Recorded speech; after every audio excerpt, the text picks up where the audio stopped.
त्यांची मानसिकता खंडणी मागायची होती, खून करायची होती, बलात्कार छेडछाड करायची होती, दरोडे टाकायची होती.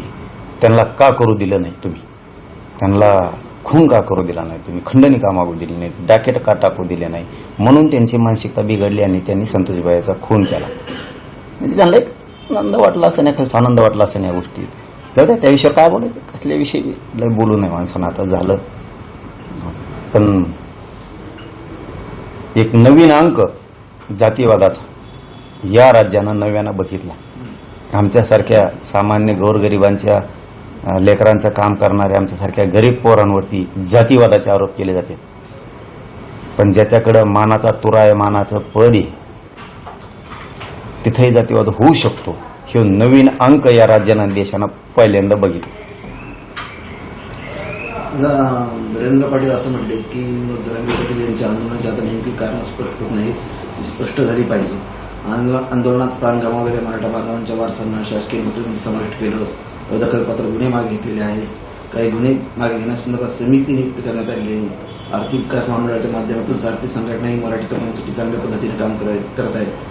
असूनही त्यांच्या काही मागण्या असतील तर ते उपोषणाला बसले असतील त्यावेळेस जाताच, अशी प्रतिक्रिया त्यांनी दिली आहे. कुणी? नरेंद्र पाटील आहे. आता करतो म्हणलेत मुख्यमंत्री, बघतो वाट. मी मग कसं असतं, विश्वास ठेवत असतो थोडे दिवस, नाही विश्वासघात माझ्या जातीचं केला की मी मागा लागत असतो.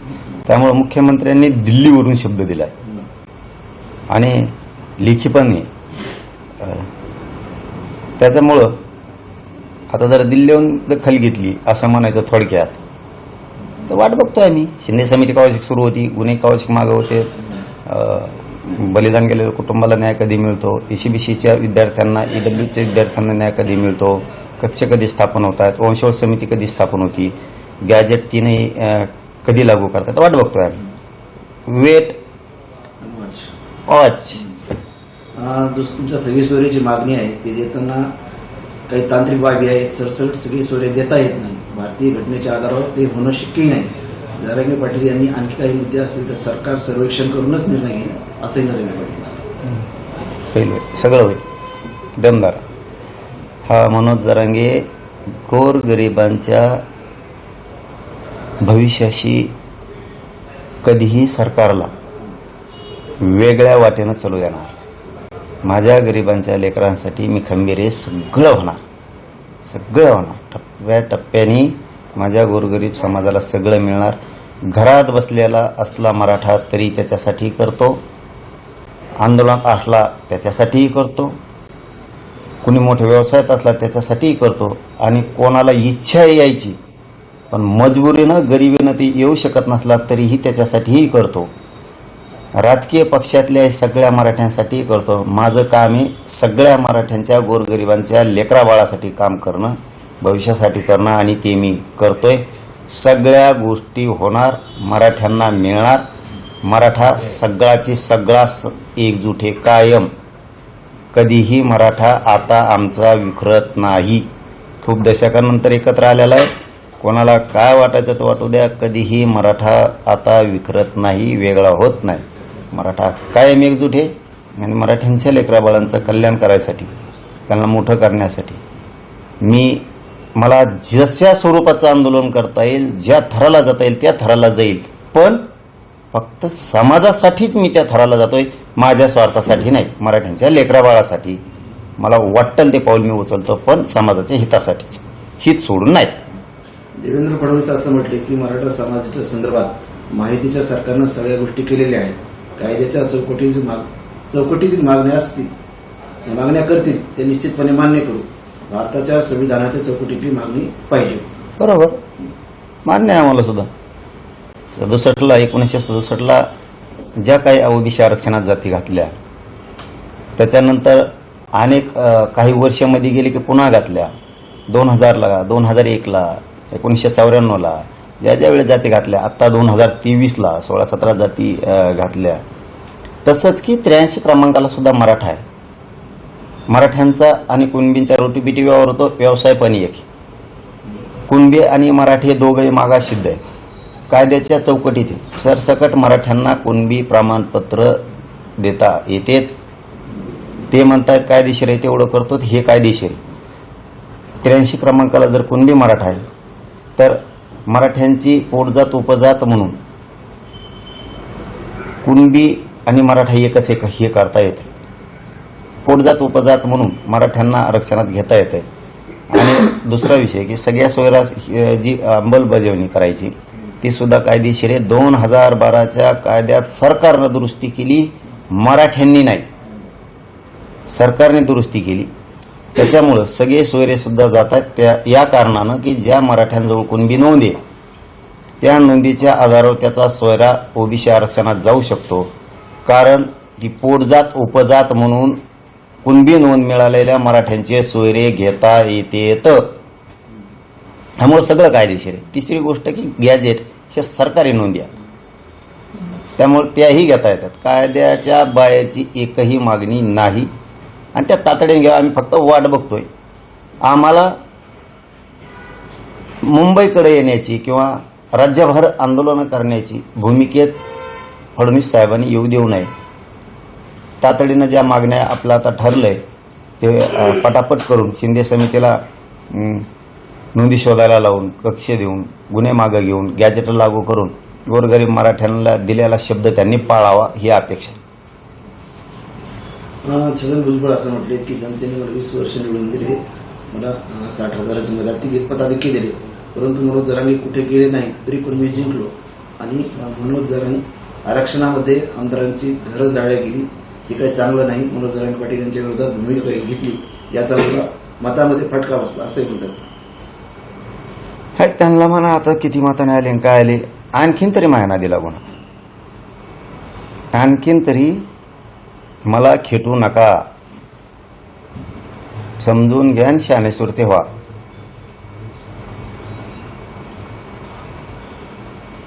ओके.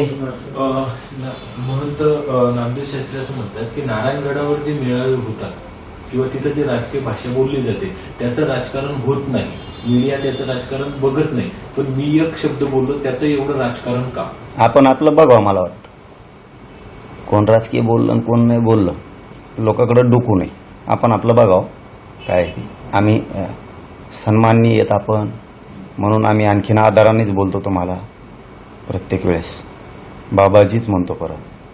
त्याच्यामुळे आपण आपलं बघावं, दुसऱ्याकडं काही गरज नाही. विनाकारण काही नसून डुकून बघायची काही गरज नाही. ज्यावेळेस आपण आदर करतो महंतांचा, धौम्यगडाच्या, भगवानगडाच्या, आपण जो आदर करतो तो आमच्या मनात कायम राहावा त्यांच्याबद्दल. त्याच्यामुळे उगाच डवचू नाही इकडची तिकडं स्वतःचं चूक झाकवायसाठी. झालंय तुमच्याकडून, मान्य करावं. झालंय बोललाय तुम्ही की खून करणाऱ्यांचं समर्थन झालेलं आहे.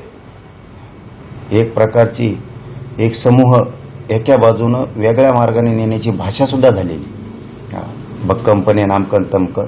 त्याच्यामुळं मला त्यांच्यावरती आणखीन पुन्हा तेच सांगतो की मला नाही महंतांविषयी, धम्यगडाच्या, भगवानगडाच्या महंतांविषयी मला नाही बोलायचं.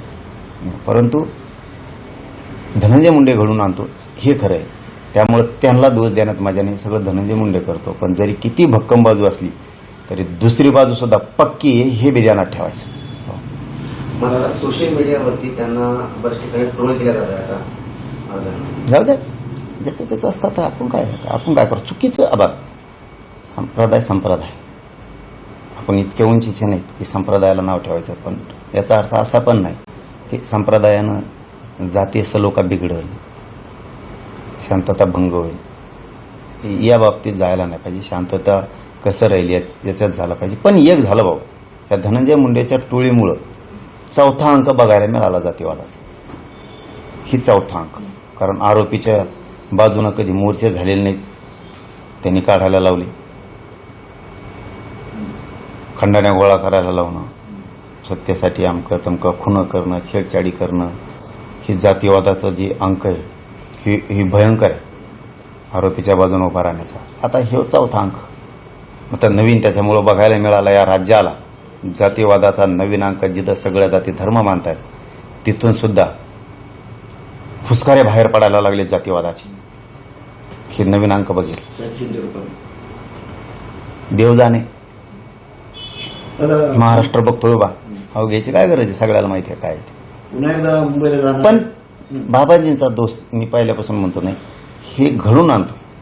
टोळी धनंजय मुंडेची टोळी घडून आणते, त्यांनी 100% ते घडून आणते. तसं संतोष देशमुख यांची निर्गुण हत्या झाली, त्याचे फोटो सगळीकडे व्हायरल झाले की किती निर्गुण हत्या झाली. आणि दुसरीकडे नामदेव शास्त्री म्हणतात की तुम्ही धनंजय मुंडेचं सलाईन पहा, कसं रक्त निघलं होतं. माया ओफळून येते आली. कसं असतं शेवटी, एका बाजूची माया अध्यात्माच्या महंताला आली पाहिजे, एका बाजूची माया दुसऱ्या बाजूची नाही आली. हे समीकरण चांगलं आहे. एक परंपरा रूढ धनंजय मुंडेची टोळी चांगली पाडते. थोडं रक्तपट्टी दिसली सलाईनचे म्हणजे आभाळ कोसळलं, मरावंसं वाटतं असे काही वाक्य आलेले चॅनलवरती. ती सलाईन आणि रक्त गळालेलं बघितल्याच्या नंतर असं वाटलं की आज मरून जावा, म्हणजे असेही स्टेटमेंट आले. पण माझ्या धनंजय देशमुख तोही एक भक्तच, तोही एक शिष्यच आहे. मस्साजोग गाव सुद्धा, त्यांचं मात्र अंगात साकाळलेलं रक्त मात्र 2-2.5 महिने कोणाला दिसलं नाही. चांगला अंक आहे, नाटकाचा चांगला अंक आहे. म्हणजे देशमुख म्हणत आहेत की महंतांनी फक्त एकच बाजू ऐकून घेतली, त्यामुळे दुसरी बाजू त्यांना सांगण्यासाठी मी तिथे जातोय. अरे केलं डिक्लेअर सगळं. त्याला जाऊन त्यांना पुरावे सुद्धा देणार त्या बाबतीचे.